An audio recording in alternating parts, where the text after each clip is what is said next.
As someone who generally isn't into romance movies, even I have to admit that I love a good love story. And while I do love the classic cliche filled love stories, as evidenced by my kissing booth video, I am especially partial to the love stories that are a bit more mundane, finding the beauty in the reality of life and love. You've got your Bella and Edwards, your Dean and Casses, whoever the these two are. Are you lost, baby girl? I know so much about those movies without ever having seen them, but one thing that has never managed to stick is what their names are. And these stories have their place. I'm not going to sit here and tell you that I don't love a good, all powerful being falling for a snarky human trope, because believe me, I do. But it does kind of up the expectation for what love is supposed to be like, right?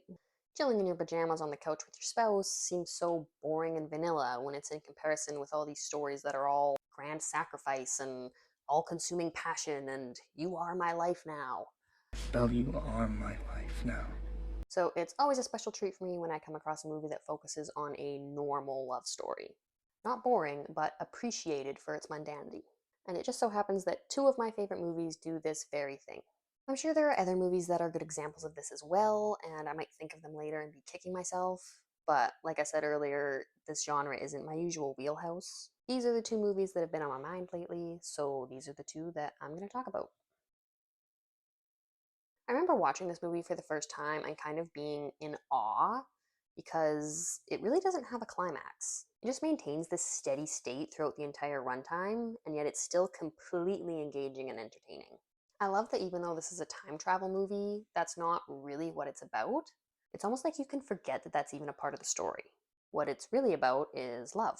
You have the love between family and friends, but at the center, you have this beautiful romantic love story that, despite having a supernatural element to it, feels very real and human.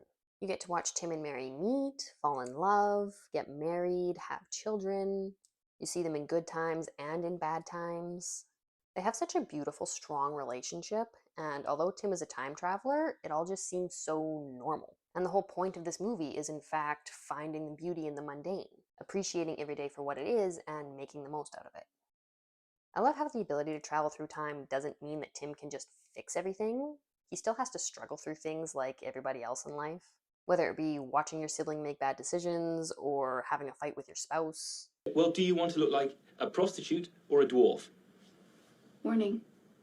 That's a warning. This movie is filled with so much life, and it's impossible to leave it without having this renewed appreciation for the mundane. This movie is about memory, hence the title Remember.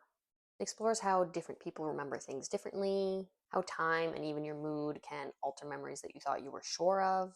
And the vehicle for this exploration is the story of a couple as they look back at their relationship through their memories. And this movie is so good. The concept is brilliant and horribly frustrating because you never know what actually happened.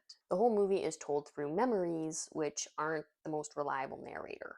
It's funny because my husband and I were actually just talking about this the other day, how we each remember events and things said differently, and we're both 100% sure that we're right. And it's so frustrating because we know that we remember it right, but we can't convince the other that they're wrong.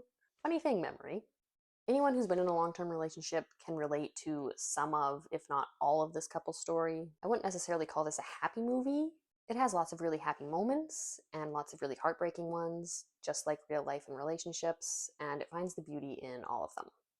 As someone who struggles with the occasional bout of depression, I personally relate to this movie and specifically this character rather strongly.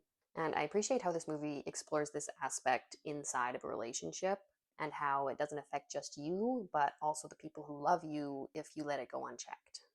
I love the use of memory to look at this type of long-term relationship, even if it can make for a bit of a confusing narrative. It also allows for a lot of creative expression. This movie looks at a relationship in every stage and shows you how it felt instead of how it was. That magical feeling of falling in love when everything is all new, to when that starts to wear off and reality starts to set in, to when you're looking back and depending on how you feel in that moment, it can seem either all good or all bad. I have never seen another movie look at relationships this way, like it's something that you can feel, and that quickly secured it as one of my favorites. I love both of these movies so much and their dedication to showing the wonderful in the normal.